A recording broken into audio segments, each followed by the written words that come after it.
sports, Deacons continue to dominate in the men's 7-a-side Super Hockey League. Credible, balanced, committed. This is the CBC Evening News. And a very good evening to you. I'm Lisa Lord with the CBC Evening News. In our top story, Barbados has signed an historic agreement with St. Vincent and the Grenadines.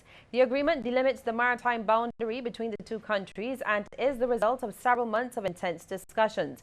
It was signed by Prime Minister Frundle Stewart and his Vincentian counterpart, Dr. Ralph Gonsalves, at government headquarters this afternoon. Describing St. Vincent and the Grenadines as one of the island's key strategic partners, Mr. Stewart said the agreement is significant. We are both resolutely committed to the pursuit of Caribbean integration based on the conviction that a strong Caribbean community is underpinned by strong bilateral relationships that promote the social and economic interests of our respective states and peoples, at the same time working towards a collective good. The treaty that we are signing here today is thus a palpable, tangible demonstration of that commitment to closer regional integration and closer cooperation between our two countries. Dr. Gonsalves says St. Vincent and Barbados have enjoyed a cordial relationship over the years, and the agreement will be mutually beneficial, especially in the area of geothermal energy. We are currently engaged in the development of one particular geothermal resource area, which has 60 megawatts of power. There are others in other parts of the country.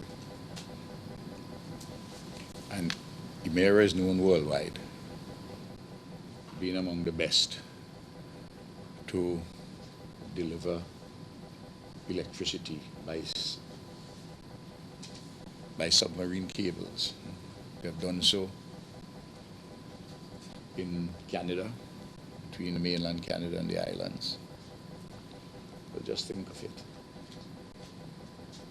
that at some time, if we can sell energy to Barbados. And the contentious topic of a fishing agreement being signed between Barbados and Trinidad and Tobago was also raised. And Barbados Ambassador to CARICOM, Robert Bobby Morris, says they will resume negotiations very soon in order to get a bilateral agreement signed. I am therefore going to be having discussions with the fisherfolk, particularly the boat owners, as well as the fishermen themselves. And I have to have some discussions at the level of Tobago. And clearly a certain date is important in my thinking. Sometime early in this month, some decisions will be made in terms of the internal situation in Trinidad and Tobago. And I am not making any anticipation one way or another.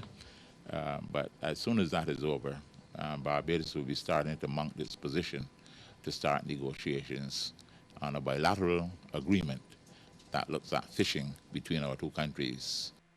Well, it was the party to lead Barbados to political independence, and Barbadians are being told by Prime Minister Frundle Stewart that the Democratic Labour Party will make its presence felt during the country's 50th anniversary celebrations next year. He made the revelation as he addressed the 60th annual conference of the DLP. Independence is not any longer a partisan political issue. It belongs to all of us as a nation. But the DLP can and must make its presence felt.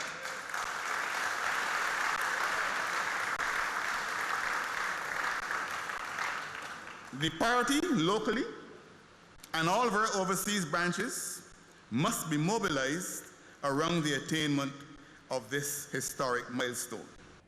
Mr. Stewart says in the meantime, his government will continue to pursue policies to create a Barbados that is socially balanced, economically viable, environmentally sound, and characterized by good governance. In that pursuit, we continue to rely on the support of every member of the party and all right-thinking members of the public. This is our Barbados, and we must spare no effort in ensuring that we explore and exploit to the full its capacity to be the greatest nation on earth. The Ministry of Finance and Economic Affairs has moved ahead with government's policy as announced in the budget for a revised list of basic food items to reflect a more affordable, healthy and better targeted VAT-free basket of goods. This disclosure has come from the Minister of Finance, Chris Sinclair. He said that the new basket of basic food items, which would be exempted from the standard VAT rate of 17.5%, will be available to all consumers from tomorrow, September the 1st. Mr. Sinclair stressed that the VAT-free basket has been carefully selected by an interministerial committee following intense discussions over a 9-month period. He suggested that the committee ended up with a basket of goods with a lot more sophisticated things than would have been described as basic. He noted that the change would result in a net gain of over $20 million to the Treasury in a full financial year. An example of some of the items included in the amended VAT-free basket of goods are cane sugar, wheat or muslin flour, brown and white rice, fresh fruit, dried legumes, pasta, and fresh or dried citrus fruit, vegetables, potato, chicken, and various types of fish.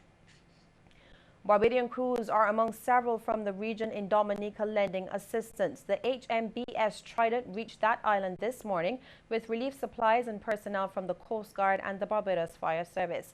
CBC reporter Ryan Broom, accompanied by cameraman Ronaldo Sargent, is among the media personnel to have traveled to Roseau, and he provided us with an update on relief efforts there.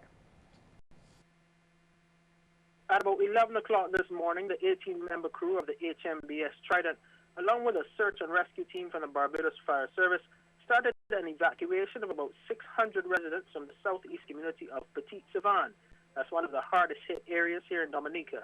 They're being transferred to the Dominica Grammar School. That's a shelter that's here in Roseau. The St. Lucia Coast Guard is also assisting with the exercise. Now, utilities on the island are still not fully restored as yet, with water service still out throughout most of the island.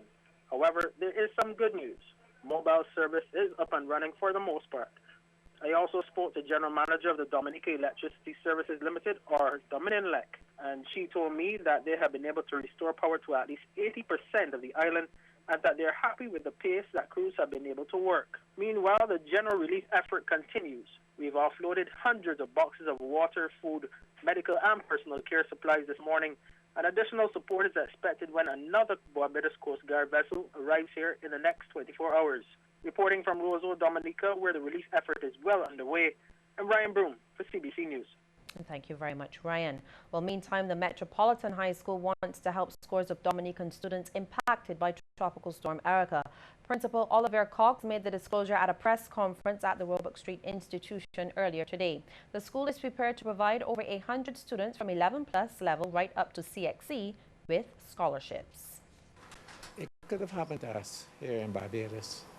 And so the members of the board, we have decided that we will take these pupils once they have got accommodation here in Barbados, and we will let them study at Metropolitan High School. That will be our contribution. And board chairman Louis Ford says the initiative is nothing new to the school, which is always willing to lend a helping hand to people whose education has been curtailed by circumstances beyond their control. So this is the stage of an idea now. We now have to address in deeper detail things like the travel, immigration procedures, compliance with the requirements of the Ministry of Education, transportation, and so forth. But the idea, I think, is an excellent one, and we're not doing it just to show off anything. We're doing it for care and concern and commitment for the educational value is going to add to the children. New legislation is on the cards to create a national minimum wage. Labour Minister Senator Dr. Esther Bayer says it's being worked on by her ministry, and once complete, it will need a minimum wage board. According to her, employers are now guided by the minimum wage for shop assistants, which stands at $300 a week. But she explained a sectoral approach is needed to address the issue. So what we have now, we have legislation, the minimum wage board legislation will establish a board that will allow for minimum wages to be set. not just a national minimum wage, but minimum wage perhaps by sector, because you can't just set a national minimum wage. A minimum wage in among security guards may not look like a minimum wage among persons caring for the elderly and that kind of thing. So you have different groups of people. So we're looking at it sectorally and by industry, and we'll be looking at national as well. But I think the sectoral approach is going to be more practical. The Labour Minister made the comments after addressing a ceremony for the dedication of two new office buildings for the TVET Council to Hastings House West in Hastings, Christchurch. Dr. Bayer remains concerned about low productivity among the Barbadian workforce, but she believes the Agency for Technical and Vocational Education and Training is positioned to respond by helping to produce more skilled workers. You see the challenges with doing business in Barbados, and among the top 5 challenges, they list challenges with labor and the productivity of our workers. We saw our NICE study done a few years back that said that our productivity, our employee engagement in the public sector and in the private sector equally so at about 33%. And so we know that we need to do better in terms of our productivity, in terms of our engagement. And while productivity is multifactorial, we also know, every one of us in this room, I believe, would know that when our workers are skilled for a task that they want to do, you get the best out of them. 2 St. Michael residents are dead following a 2-vehicle smash-up in St. Philip this morning. According to police, around 9:45, a car driven by 38-year-old Shanti Bowen of Arley Tenantry, Cave Hill, and a motor van driven by 35-year-old Jonathan Brewster of Sealy Hall, St. John, collided at the junction of Congo Road and Tranquility Drive in St. Philip. Lawmen say as a result, 49-year-old Michelle Gibson of Cave Hill, who was the front seat passenger of the car, died on the spot. 37-year-old Candace Clark, also of Cave Hill, who was the backseat passenger of the motor car, was seriously injured. She was transported to the QEH, where she subsequently succumbed to her injuries. Police say Bowen, who was the driver of the car, received facial injuries, while Brewster, who drove the motor van, was treated at the hospital for shock. Pastor John Alcock, who was traveling in the area, gave CBC News an account of what he witnessed. I was on my way to St. Martin's when I passed here around 9:45 this morning, and I saw the accident. And immediately I got out of the vehicle to go and check for vital signs. And when I did check, I realized that 2 persons were responding and 1 were not responding, and I summoned the emergency vehicles. Well, even before emergency officials had completed their duties over in St. Philip, they were forced to respond to another serious accident at Bagatelle in St. Thomas around May. Reports indicate that 3 people were rushed to hospital after that accident, which involved a car and a motor lorry. Station Officer Henderson Patrick says it has been a busy day for his personnel. The officers indicated that they had some challenge. The one here at Bagatelle, we realized that the accident caused the engine of the vehicle to be pushed right back into the housing area of the vehicle, and it required the utilization of the cutting equipment and so on, and the spread equipment to have those persons extricated. A Christchurch man is expected to appear in the District A Magistrates Court tomorrow morning on a charge of murder. He is 38-year-old Cedric O'Neill Maynard of Kingsland Crest. Police say Maynard is charged in relation to the stabbing death of 43-year-old Christopher MacDonald Callender, who was killed on August 22nd at the Zanzibar in Nelson Street, the city. Callender was reportedly taken to the Queen Elizabeth Hospital, where he died undergoing surgery. Police say Maynard is also charged with 2 counts of serious bodily harm in relation to the wounding of 2 other men coming out of that same incident. Barbados has called on Carrie Festa participants to use the regional festival to develop lasting cultural relationships between their respective countries.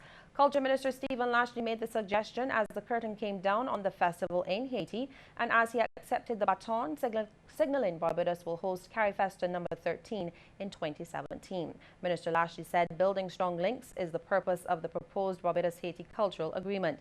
He also stressed that Caribbean countries needed to invest in the festival during its 2-week run and beyond. We'll have more news in just a moment, but first we want to get your take on this question. Will the new basket of goods result in a healthier Barbadian? You can text yes or no to short code 8111, and we'll have the results for you at the end of our news.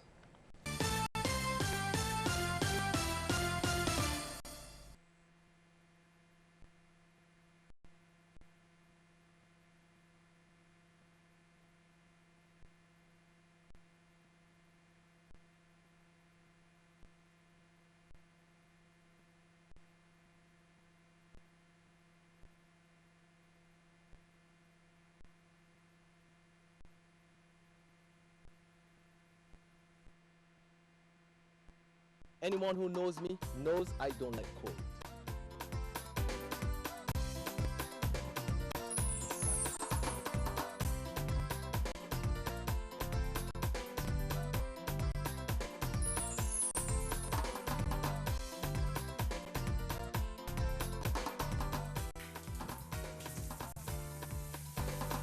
Sunshine reigns in my country. I love it.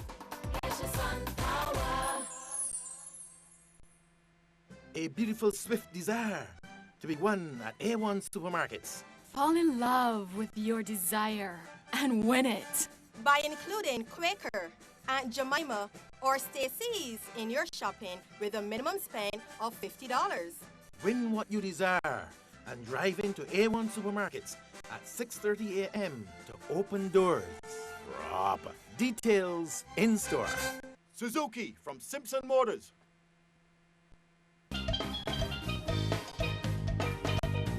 Join us on September 6th at 9 p.m. for part 1 of First Citizens Pan Fusion, right here on CBC TV8, as we enjoy the sweet sights and sounds of Pan from the First Citizens Pan Fusion 2015. Don't miss it.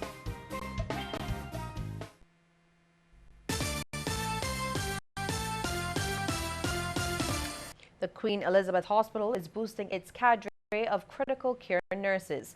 The training is seen by hospital CEO Dr. Dexter James as an investment. His comments came during the opening of the training session in the QEH auditorium. Dr. James says it comes at a time when the country is feeling the effects of non-communicable diseases coupled with an aging population.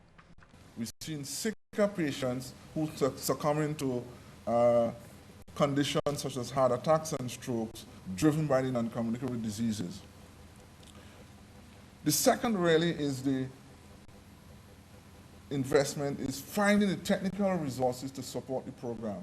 Mrs. Griffith is the lead facilitator, and she'll be supported by 20 of our preceptors here at the Queen Elizabeth Hospital to support you, the participants, in the program. The third investment is in infrastructure.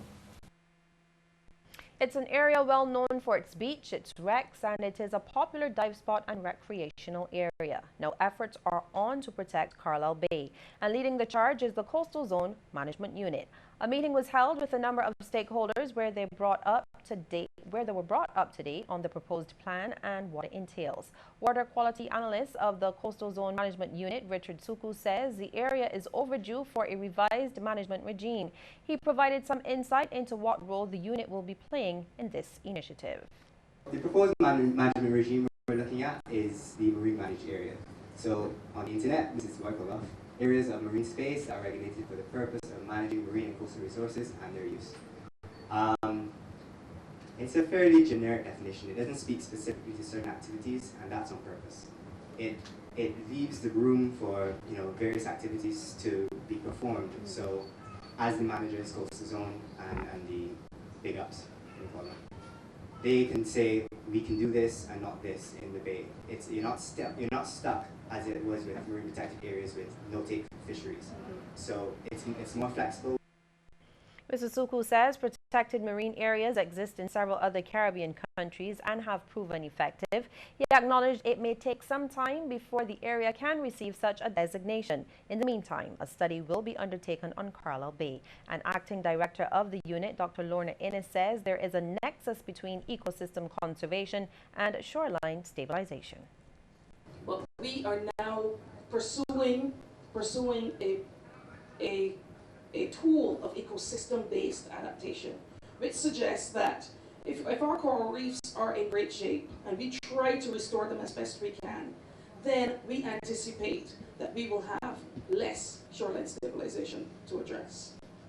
And and so we're trying to create that nexus between a number of our obligations. Well, with the summer holiday winding down and the start of the new school year just days away, a Texas-based organization with strong Bajan connections wants to ensure that dozens of Barbadian children are adequately equipped and ready for the new term. The Friends of Texas Barbados group, aligned itself with the Carson Small Foundation to lend assistance to a number of needy families. They were presented with back-to-school supplies, including backpacks, stationery, and exercise books. Yvette Lane of the group says, though living overseas, her heart has always been in her homeland, Barbados. She says a commitment was made to the children, and she had to follow through with it despite some challenges.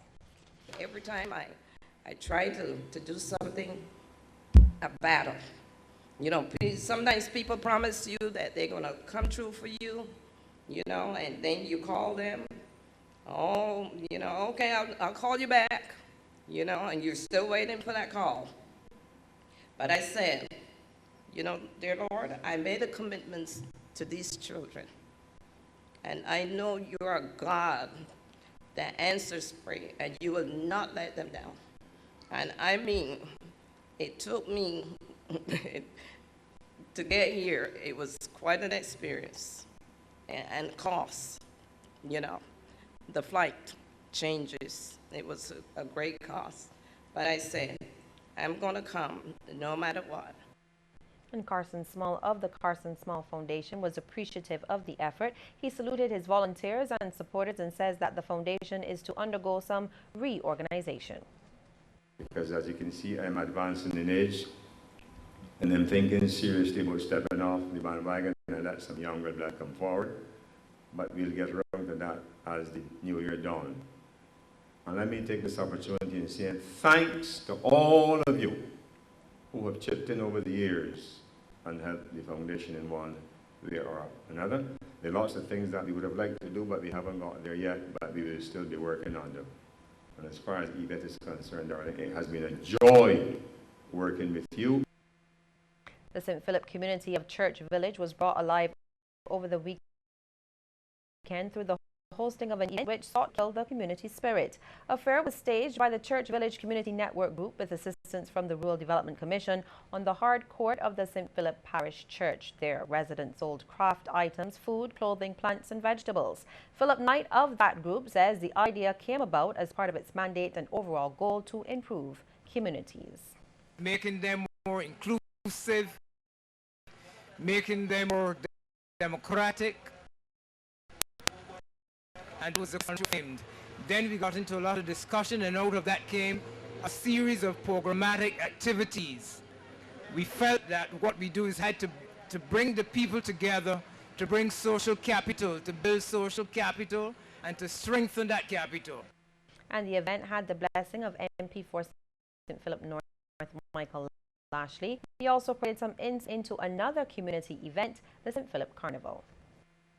In the next couple of weeks, we will be launching the St. Philip Carnival, and of course, it should be taking on a different look, and that will be involving community business people, and of course, people in the community so that they can come and partake and help participate in building stronger communities and building the people of Barbados. And still to come, a look at some of the stories making headlines across our region. But first, a reminder that we want to hear from you on this question. Will the new basket of goods result in a healthier Barbadian? Text yes